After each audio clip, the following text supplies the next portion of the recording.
Welcome to the Abolitionists, Episode 1. In this episode, we will provide a brief summary of three prominent individuals who made noteworthy contributions to the anti-slavery movement during the antebellum or pre-Civil War period between 1830 through 1860. We will highlight the role of William Lloyd Garrison, Frederick Douglass, and John Brown in this epic movement of United States history. Supporters of the abolitionist movement to emancipate or set free the slaves in the United States began as early as the mid-1700s. However, the surge and effects of the movement did not commence until the 1820s. It was during the Second Great Awakening, a spiritual, moral, and religious revival, that slavery was associated as a sinful practice against God's will. The reformation of society would prove to be no small task. Leading the reform, a Bostonian named William Lloyd Garrison began publishing his abolitionist newspaper, The Liberator, in 1831. In the premier publication, Garrison made bold statements that promoted more than 200 anti-slavery societies over the next 4 years. He attracted a large following using nonviolent and passive resistance. He assisted in organizing the New England and American anti-slavery societies, the first associations dedicated to advocating immediate emancipation. From the initial issue of his publication until after the Civil War ended, Garrison's radical speeches labeled slavery a crime, and he continuously pleaded for the right of all Black Americans to experience the American dream of life, liberty, and the pursuit of happiness. Frederick Douglass was born in Maryland to a slave mother and an unknown white father. He spent the early part of his childhood with his grandparents, where he saw the atrocious and malicious treatment of slaves, witnessing the vindictive whippings. At 8, he was sent to Baltimore to live with a shipbuilder. It was at this time Frederick learned to read, a skill very few slaves could achieve, and would prove beneficial to his contributions to the abolitionist movement. During his teens, he was sent to a farm in the country run by a slave breaker, where he experienced firsthand the barbaric beatings. Starving and weak, Frederick made a plan to escape north.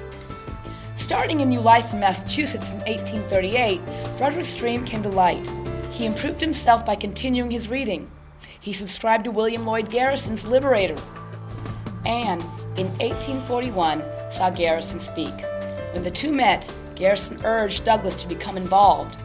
Yearning to make a difference, Douglass became a speaker for the Massachusetts Anti-Slavery Society. Inspired by Garrison, in 1845, Douglass penned his autobiography, followed by the publishing of North Star, his weekly paper. Striving to end slavery, Douglass wrote editorials and gave brilliant speeches on behalf of slaves. When the Civil War began, he recruited Black soldiers for the Union Army and conferred with Abraham Lincoln on several issues. After the war ended and slavery was outlawed, he continued his plight with the campaign for suffrage, the right to vote, not only for Black men, but for women as well. John Brown began his anti-slavery sentiments as a small child in Connecticut. He took after his father, an ardent supporter of abolition. Brown never became a rich man, raising over 20 children, but he did find funds to support publications against slavery. He also managed to give land to fugitive slaves, raise a Black child as his own, and participate in the Underground Railroad. When Brown met Frederick Douglass, he first outlined his plan to free the slaves through a holy war. Brown did not become a major player in the movement until 1855, when he moved to Kansas Territory to follow one of his sons. While in Kansas, Brown would lead guerrilla-type attacks on the townspeople. In one of the attacks, he brutally killed 5 pro-slavery settlers. Brown eventually traveled to Missouri to continue his fight. Brown finally returned east to carry out his ultimate plan to raid and capture the federal arsenal at Harper's Ferry, Virginia. On October 16, 1859, Brown, with 21 other men, initiated the ill-fated plan. The raid was cut short when Brown was wounded, then caught to be tried and convicted of treason. John Brown was sentenced to death and died a martyr for the abolitionist cause. Thank you for joining us. This brings to a close the Abolitionists, Episode 1. We hope you have benefited from this podcast.